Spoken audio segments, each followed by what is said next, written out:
Welcome to College Briefing.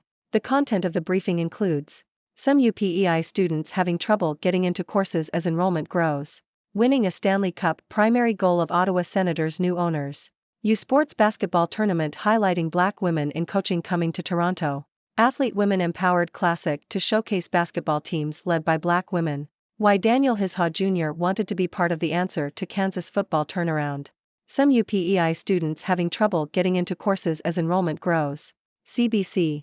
The UPEI Faculty Association has said that enrollment growth at the University of Prince Edward Island, UPEI, has not been matched by staffing numbers, creating challenges for students. Classes are sometimes only offered every other year due to lack of availability, and upper-level elective courses have not been offered for the past few years due to lack of faculty. UPEI's enrollment has grown by 18% in the past 5 years, but faculty numbers have only increased by 10% in that time.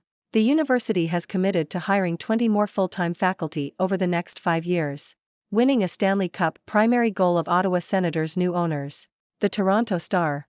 Canadian businessman Michael N. Lauer has become the majority owner of the Ottawa Senators ice hockey team. N. Lauer spent $950 million on the team and has pledged to make the city proud. He also stressed the importance of being involved with the Ottawa-Gatineau community for the team's success. A group of local businesspeople, led by Ottawa businessman and consultant Ted Wagstaff, has also joined the ownership group, which is unique to Canadian NHL franchises. The group aims to develop a community ownership mentality and create a strong connection between the team and the local community. The Ottawa Senators were put up for sale in 2022 and the sale process took nearly a year to complete. And Lauer's ownership group includes several local business figures, such as Ottawa homebuilder Claridge Homes, and Melnick's daughters Anna and Olivia, who retained a 10% share in the franchise. U Sports basketball tournament highlighting Black women in coaching coming to Toronto. CBC. The Athlete Women Empowered Classic, a collegiate basketball tournament, is being held in Toronto to encourage more Black, Indigenous, and racialized women to get into coaching. The tournament will feature 4 teams from U Sports women's basketball and will also include workshops, panel discussions, and networking sessions. The event was designed by the coaches of the 4 participating teams, who are the only Black women currently leading women's basketball teams in U Sports, to create a pathway for BIPOC women to take on leadership roles in sports.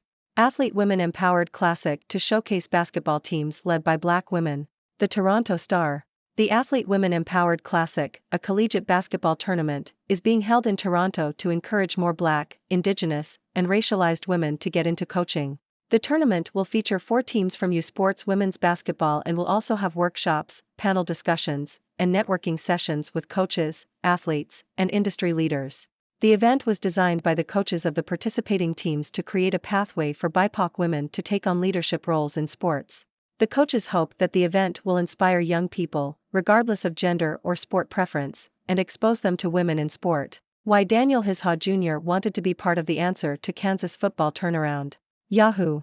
Daniel Hishaw Jr. has been a big part of Kansas' resurgence under coach Lance Leipold, and the running back's journey from high school to college has been far from the norm.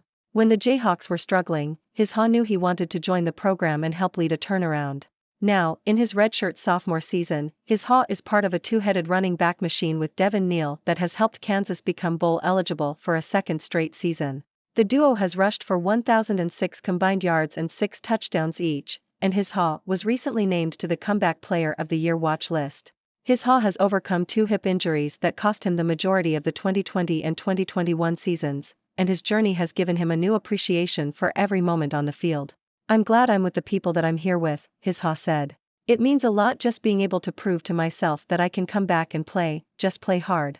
Pennsylvania seeks to expand public awareness of its indigenous culture and history. Associated Press. Pennsylvania's lack of federally recognized tribal nations has led to an incomplete picture of its Native American culture and history. In response to this, the Pennsylvania Tourism Office, in partnership with Lehigh University's Institute for Indigenous Studies and with input from federally recognized tribes, will develop a plan to highlight the state's indigenous stories, culture, and history through a grant from the Appalachian Regional Commission.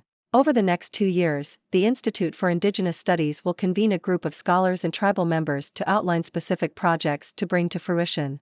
Can Melbourne's beloved community radio station survive the era of Spotify? The Sydney Morning Herald. Community radio stations in Melbourne, Australia are struggling to survive amidst the rise of podcasting, music streaming, and tough economic times. These stations, such as Triple R, 3CR, and PBS FM, have embraced digital technologies and multiple platforms to reach listeners, but they are still facing challenges in maintaining listenership and financial support. One of the stations, SYN-FM, recently launched a fundraising campaign to survive. The campaign has raised $30,000 in the first 2 days. SYN-FM has been funded by a mix of grant funding, donations, and an educational social enterprise.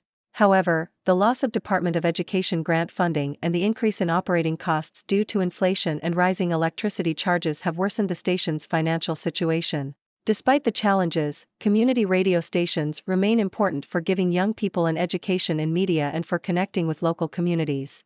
To stay relevant in a highly competitive media environment, community radio stations must continually adapt and keep pace with changing technology. Why one of Australia's most in-demand singers felt like a failure. The Sydney Morning Herald. Australian singer-songwriter Angie McMahon recently performed a highly anticipated concert in Sydney to introduce her second album, Light, Dark, Light Again. The album, written during a period of turbulent mental health and self-reckoning, features songs that reflect McMahon's vulnerability and soul-bearing style. McMahon's music spans from intimate folk to expansive indie rock, but all her songs draw from the same well of direct and honest emotion. The new album marks a return for McMahon after her debut album, Salt, forced her to confront her ongoing struggles with mental health. McMahon took a break from music to focus on her well-being and to explore her identity as a queer woman and someone with ADHD. The songs on Light, Dark, Light Again reflect this period of personal growth and healing, with McMahon grasping at hope and using music to comfort herself and give herself what she needed. The album is expansive and cinematic, featuring McMahon's powerful voice and a range of musical styles. Nature is a constant presence on the album and has become a spiritual connection for McMahon. The album ends on a note of hope, with McMahon softly repeating the refrain making it through while birdsong and cicadas flutter in the background. Another fake nurse caught trying to get work in BC hospitals, College says. CBC. The BC College of Nurses and Midwives has issued a public advisory regarding a woman named Cherrybelle Talot who has been pretending to be a nurse and attempting to secure employment in hospitals. Talot uses multiple pseudonyms and is not a registered nurse. The advisory also mentions that she may use the name of a real registered nurse, Eve Engelhart, or variations of that name. The advisory does not provide further details about the hospital she applied to or how her deception was discovered. This news comes after the arrest of Bridget Cleroux, another imposter who worked as a nurse at BC Women's Hospital without credentials and is now facing criminal charges. Who is GOP Speaker candidate Austin Scott? The Hill opinion. Republican Representative Austin Scott has entered the race to become the new Speaker of the House, following the ousting of Kevin McCarthy. Scott, who is in his 7th term in the House, has thrown his hat in the ring alongside House Judiciary Chairman Jim Jordan. House Majority Leader Steve Scalise initially won the GOP nomination earlier this week, but withdrew from the race after it became clear he couldn't secure the 217 votes needed to secure the position. Ladies and gentlemen, I am Dr. Six, your trusted observer from the 6 Degrees world. Today, we dive into a mix of news stories, from challenges in university enrollment to the aspirations of a new ice hockey team owner. We'll explore the importance of diversity in coaching and the inspiring journey of a college football player. We'll also touch on efforts to promote Indigenous culture, the struggle of community radio stations, the emotional journey of a talented singer-songwriter, and a concerning case of imposter nurses.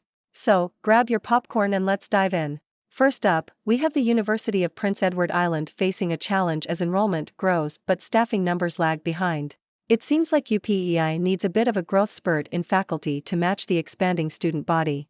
Maybe they should consider a hire a prof sale or a 2-for-1 deal on professors. Nonetheless, it's essential for universities to ensure that students have access to the courses they need.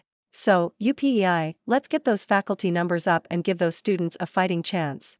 In the world of ice hockey, we have a new owner for the Ottawa Senators, and apparently, their primary goal is to win a Stanley Cup. Well, who would have thought? I mean, I always assumed their primary goal was to sell overpriced hot dogs at the games. But hey, winning a championship does sound more exciting. Good luck to the new owners, and may the Senators skate their way to victory. Moving on to basketball, we have the Athlete Women Empowered Classic, a tournament in Toronto that aims to encourage more Black, Indigenous, and racialized women to get into coaching. It's fantastic to see initiatives like this, creating pathways for underrepresented groups in sports leadership. Because let's be honest, diversity in coaching is essential. We need more than just a vanilla flavor on the sidelines. So, let's cheer on these coaches and hope their efforts inspire a new generation of leaders. Now, let's talk football. We have Daniel Hishaw Jr., a player for the Kansas Jayhawks, who has overcome injuries and is now part of a running back duo that has helped the team become bowl eligible for a second straight season. Talk about a comeback story. Hishaw's resilience and determination are truly inspiring. He's showing us that setbacks can be opportunities for comebacks. So, keep running, Hishaw, and may the Jayhawks continue to soar. Shifting gears, we have Pennsylvania seeking to expand public awareness of its indigenous culture and history. It's important to recognize and celebrate the stories and contributions of indigenous communities. Pennsylvania, let's shine a spotlight on this rich heritage and ensure that it's not overlooked. History is like a treasure chest, and sometimes, we just need a little help finding the key. Now, let's tune into the struggles of community radio stations in Melbourne. In an era dominated by streaming services and podcasts, these stations are fighting to stay relevant. It's like they're playing a game of musical chairs, and the chairs keep disappearing. But we need these stations to keep the local communities connected and young people engaged in media. So, Melbourne, let's turn up the volume and support our community radio stations. Because without them, who's going to play those deep cuts and introduce us to the next big thing? Next, we have Angie McMahon, an Australian singer-songwriter who has released her second album, Light, Dark, Light Again. McMahon's music reflects her personal journey of self-discovery and healing. It's like she's taking us on a roller coaster ride of emotions, from the depths of darkness to the heights of hope. So, let's grab our tissues and our dancing shoes, because McMahon's music is sure to make us feel all the feels. In a more concerning story, we have yet another imposter nurse trying to secure employment in hospitals in British Columbia. Seriously, what is it with these fake nurses? It's like they think they can just put on a white coat and start saving lives. Well, newsflash, folks, healthcare requires qualifications and credentials. So, let's hope the BC College of Nurses and Midwives keeps catching these imposters before they cause any harm. And to all the real nurses out there, thank you for the vital work you do. Lastly, in the world of politics, we have Austin Scott throwing his hat in the ring to become the new Speaker of the House. It seems like everyone and their grandmother wants a shot at this position. It's like a game of musical chairs with a political twist. But hey, let the best, and most persuasive, candidate win. So, good luck to all those vying for the Speaker's seat, and may the debates be lively and the gavels be swift. That's all the news for today, folks. Remember, these stories give us a glimpse into the diverse and ever-changing world we live in. So, let's keep our eyes and ears open, stay curious, and never stop asking questions. And speaking of questions, I'd love to hear from you. What are your thoughts on these stories? Do you have any burning questions or witty remarks? Don't be shy, let's start a conversation. Thank you for tuning in. The content above showcases the latest briefing reports and analytical synopses, thoughtfully curated by the 6Do team. These insights stem from a wide array of reputable media outlets, think tanks, government sources, and specialized experts worldwide. We encourage you to explore these sources for a comprehensive perspective. Keep in mind that while the content may not always align with the official standpoint of 6Do Brief, it's not meant to be taken as absolute directives for decision-making.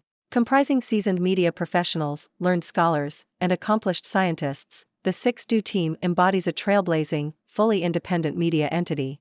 To customize 6Do Brief to meet your professional needs, you have the option to subscribe to a diverse array of briefings on our website, 6dobrief.com. Regardless of your location, you can conveniently receive 6Do Brief via email.